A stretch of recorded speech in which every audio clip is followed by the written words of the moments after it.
Doctor Juan Fidel Zorrilla Alcalá, hemos visto en los textos incluidos en esta antología y en los que hemos revisado y que no han quedado aquí, pero que apuntamos a los lectores para que los puedan revisar, que más que artículos usted prefiere libros y que en esos libros usted incluye apartados extensos sobre un tratamiento sociológico de la historia, si pudiéramos decirlo así.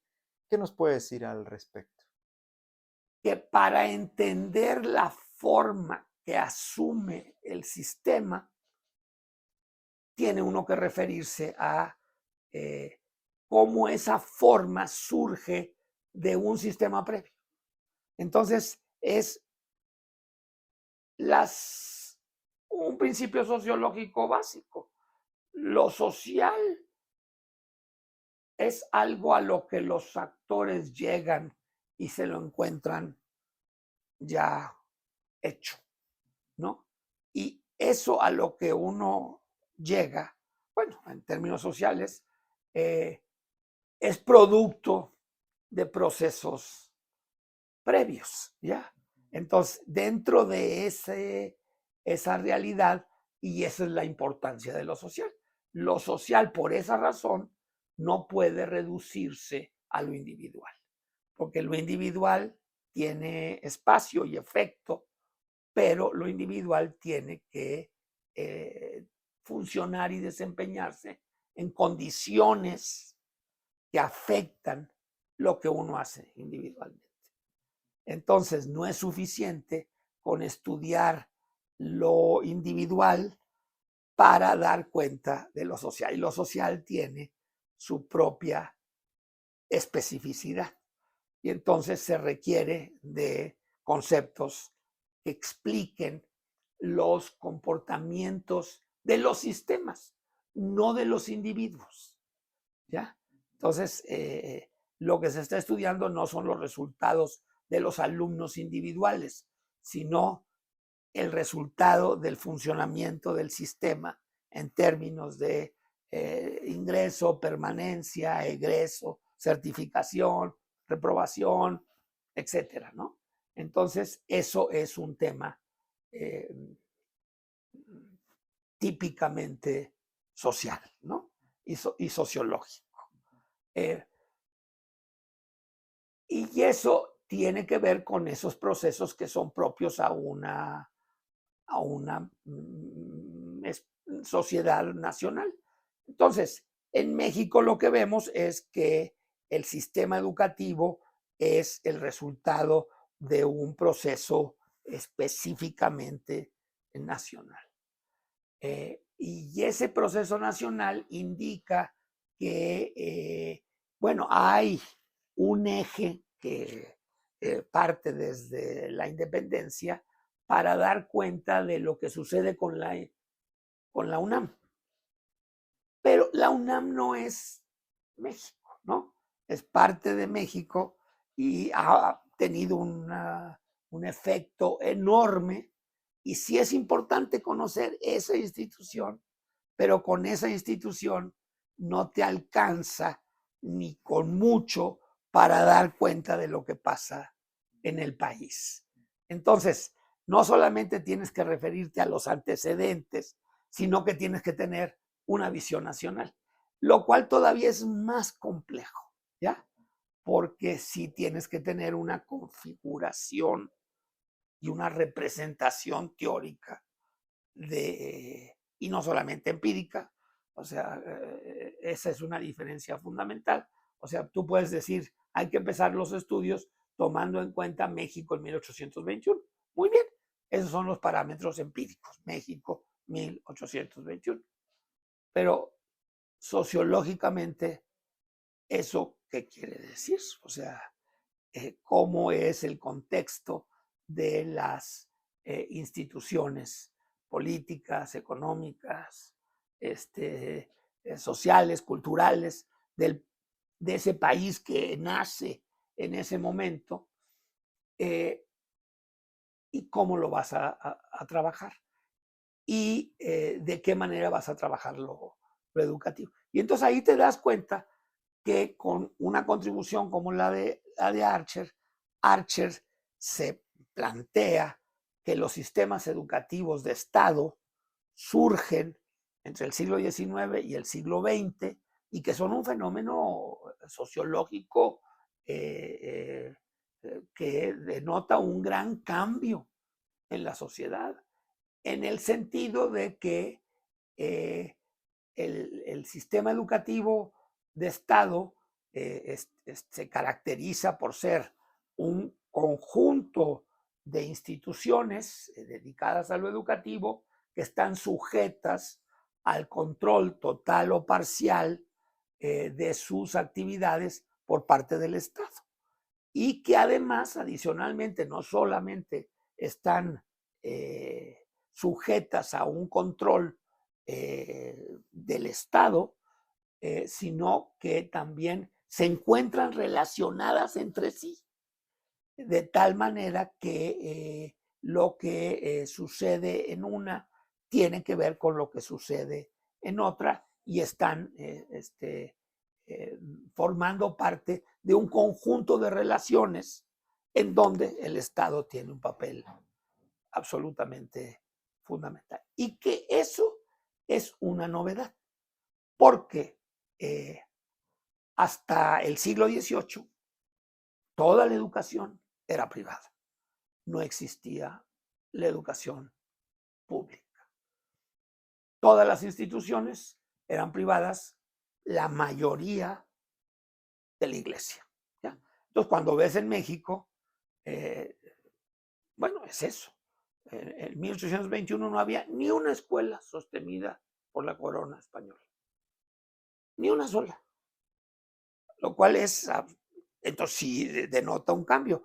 Las escuelas que eran sostenidas por la corona era la universidad, San Carlos y minería. Nada más. ¿Ya? Entonces, eso no, los colegios todos eran de la iglesia, ¿ya? De los obispados o de las órdenes religiosas. Y la educación de primeras letras ni siquiera había escuelas, sino que eran ámbitos donde había gente que enseñaba a leer y eso podía ser en un convento, abrían ahí un lugar en una iglesia o una señora que daba esas lecciones o un cura o un bachiller, ¿ya? O alguien que había estudiado en un colegio a medias y que podía dar clases. Entonces, la educación es producto de un proceso donde prevalecían condiciones enteramente diferentes a las que hoy prevalecen. Y hubo una transformación que llevó al surgimiento de el papel del Estado que se empezó a ejercer mediante dos mecanismos que fueron la sustitución y la restricción. Entonces es la transformación de instituciones privadas, clericales, en instituciones públicas, nacionales o estatales. ¿Ya? Un ejemplo de ello, bueno, es San Ildefonso. San Ildefonso era un colegio clerical con internado. Se sustituye en el mismo edificio por la Escuela Nacional Preparatoria. En cuestión de 3 meses. Y en 3 meses pasa de ser una cosa a ser otra. Y Gabino Barreda fue el encargado de hacer esa sustitución, ¿ya?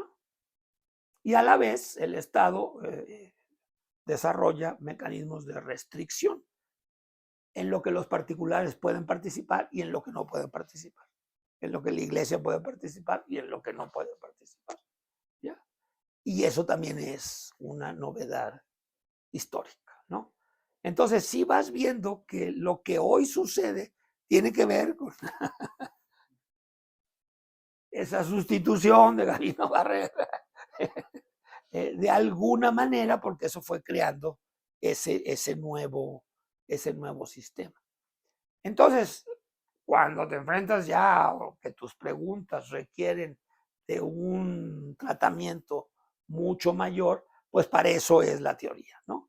Tienes que apoyarte en una perspectiva, en un enfoque muy desarrollado, como es para mí la contribución de Margaret Thatcher, que se empezó, la primera publicación de ella fue en 79, y en 2022 hay un estudio que se acaba de publicar sobre el sistema de educación de Noruega, ¿ya? Hecho con ese enfoque y en donde ella participó, de hecho. Entonces, sí es algo que ha tomado mucho tiempo. Sin embargo, en el mundo de la sociología no ha sido tomado con la importancia que realmente tiene. Quizás por algo parecido a lo que yo te contaba de mi experiencia personal, ¿no? De que los trabajos en la sociología de la educación han sido trabajos mayormente teóricos y no empíricos, ¿ya? Y entonces se han dedicado a hablar del sistema, con estas perspectivas que dan cuenta en función de principios generales que implícitamente parecieran aplicar en cualquier lugar del mundo. Y eso a su vez también es una característica de las ciencias sociales modernas, que en los estudios correlacionales estudian correlaciones entre dos factores y no atienden el contexto donde está ocurriendo, excepto a nivel empírico, ¿ya? O sea, se dice, si es en Estados Unidos, en las escuelas de high schools de California, de estas características, sí, esos son los parámetros empíricos, pero eso, California, Estados Unidos, ¿de qué me estás hablando? En términos sociológicos, ¿ya? Y eso no es algo que se trate, porque sucede lo mismo que se tratan estos estudios correlacionales, y se deja desatendido el contexto y por ahí es por donde se ha ido el grueso de la producción de las ciencias sociales. Entonces sí, acá te enfrentas a estudios que tienen una perspectiva que toma en cuenta los procesos históricos, pero los toma desde una perspectiva sociológica más amplia y no es con el afán de ser más amplios, sino que esa amplitud te la demandan estas preguntas básicas sobre por qué los estudiantes leen poco en México, ¿ya? ¿A qué se debe y por qué las reformas curriculares han sido reformas de los planes y programas de estudio y no de las formas de organizar las escuelas? ¿Por qué no estamos preocupados por la organización de las escuelas y la manera como se vincula el trabajo de un profesor con otro, ¿ya? Y del profesor con los datos que tiene en la escuela, etcétera, ¿ya? Entonces, esas preguntas que tienen que ver con los problemas prácticos a los que se enfrenta un profesor demandan estos contextos analíticos y teóricos mucho más amplios para poder responder de forma convincente, aceptable y confiable respuestas a esas preguntas que son muy válidas, son importantes, son pertinentes y deben de ser atendidas. Doctor Juan Fidel Zorrilla Alcalá, quisiéramos saber cuál es su visión sobre la educación media superior. Su trabajo le ha permitido estar inmerso desde una pregunta personal, inicial, individual, de cómo leen y cómo escriben los jóvenes de bachillerato, y esto lo ha llevado durante más de 4 décadas a ampliar la observación, a tener datos, a proponer soluciones en el tema, en el nivel educativo que aquí nos ocupa, que es el nivel medio superior. ¿Cuál es su visión de futuro inmediato? ¿Cuáles son las deudas que tenemos con la educación media superior? Bueno, yo creo que la educación media superior tiene una necesidad apremiante de revisar la manera como está organizada la escuela, en términos académicos, en términos administrativos, en términos educativos, de forma urgente. Tenemos el mismo formato que se instrumentó a finales del siglo XIX, que pues está ya estirado a un grado muy enorme, que es un sistema escolar basado en la distribución de la docencia de acuerdo con una propuesta curricular en donde están las diferentes disciplinas de la educación superior representadas, cada una por materias, que a su vez están subdivididas en asignaturas, y cada una es distinta y separada de las demás, como están las escuelas y facultades de la educación superior, con una independencia total. Entonces digo, eso tiene sentido para la organización de la educación superior, quizás, pero ciertamente ya no tiene sentido que haya una fragmentación tan grande entre las diferentes asignaturas entre sí. A la vez, la docencia en el mundo moderno se ha ido volviendo una tarea cada vez más compleja. Entonces, no solamente se trata de transmitir conocimientos, sino de formar personas muy participativas en la sociedad, en la fuerza de trabajo, en sus propias vidas, en la vida comunitaria y en grandes desafíos que tienen las sociedades modernas en asuntos de conservación de la naturaleza, de convivencia pacífica, el imperio de la ley, de la colaboración ciudadana, que se han ido ubicando como parte del trabajo de un maestro de asignatura. Entonces ahora los maestros de asignatura están ante presiones múltiples para tener logros que son necesarios socialmente, pero que se han canalizado a través de este mecanismo que se hizo para transmitir conocimientos hace 150 años.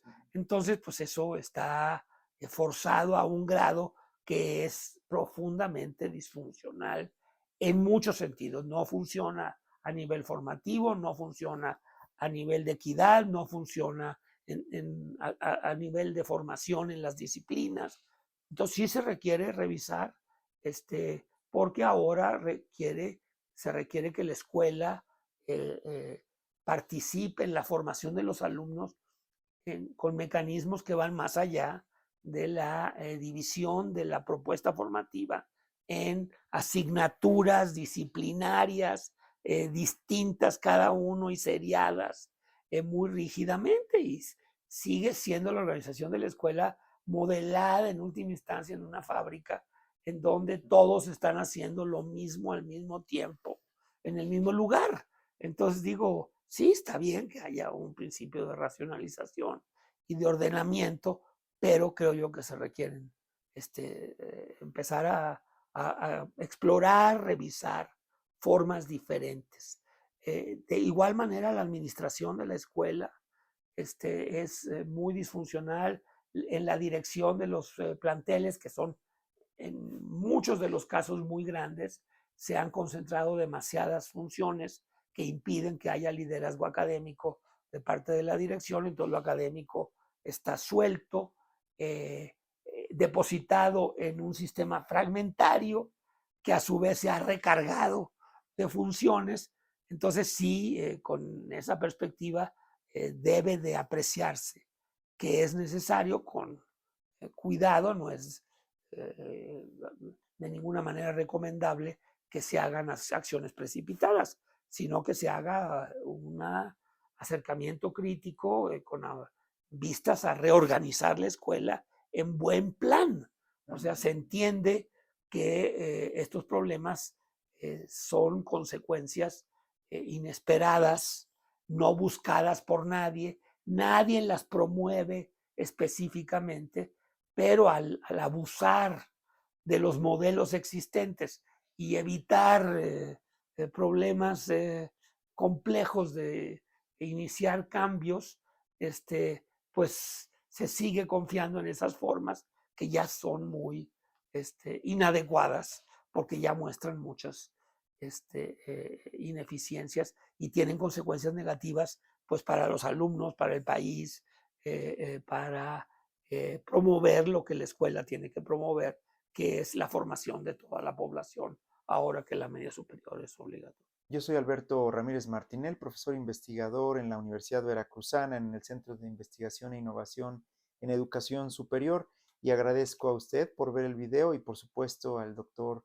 Juan Fidel Zorrilla Alcalá, uno de los precursores de la educación, en este caso media superior, por su claridad, por sus observaciones, por las narrativas y también por permitirnos leer los textos que acompañan este material.